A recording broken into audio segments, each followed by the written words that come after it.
God expresses himself on the earth.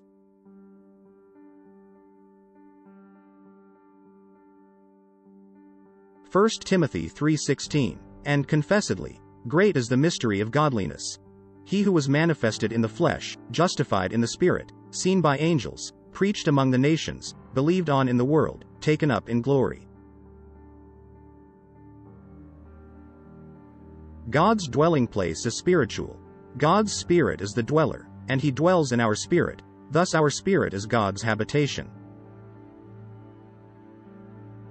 Ephesians chapter 2 verse 22. In whom you, spiritual children, also are being built together into a dwelling place of God in spirit.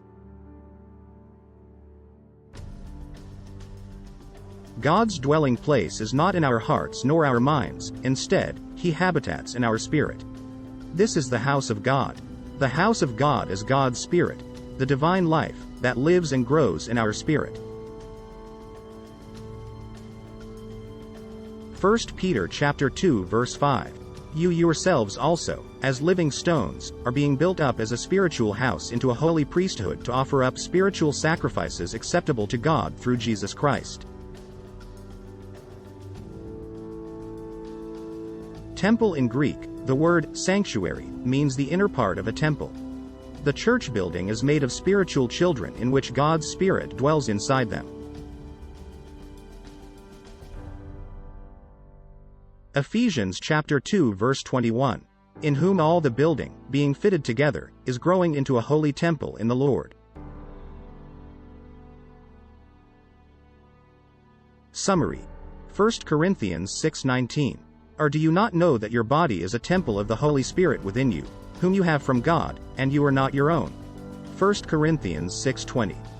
For you have been bought with a price. So then glorify God in your body.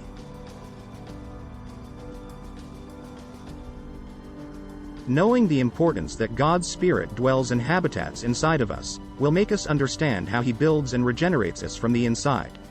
As a result of this, we are now called and considered children of God. Romans chapter 8 verse 16. The Spirit himself witnesses with our spirit that we are children of God.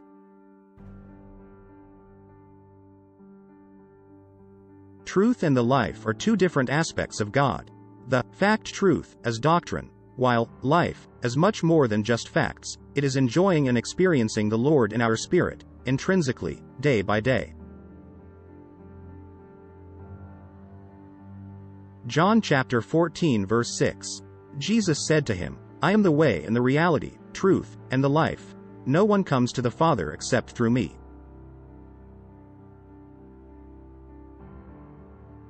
We need doctrine, but we also need the life God offers us intrinsically.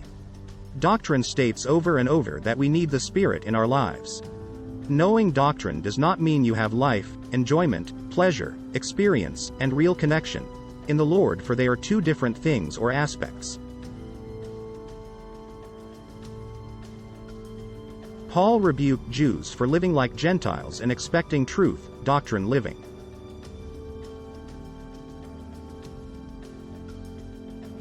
Galatians chapter 2 verse 14.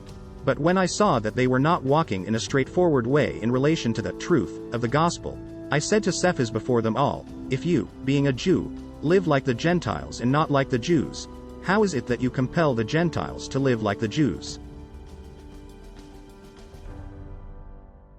When we have Christ living inside of us as his own habitation or dwelling place, it's just a matter of time that we get to fully enjoy him in our human life. Galatians chapter 2 verse 20. I am crucified with Christ, and it is no longer I who live, but it is Christ who lives inside me. And the life from inside me, which I now live in the flesh, humanly, I live in faith, spiritually, the faith of the Son of God, who loved me and gave himself up for me. The end.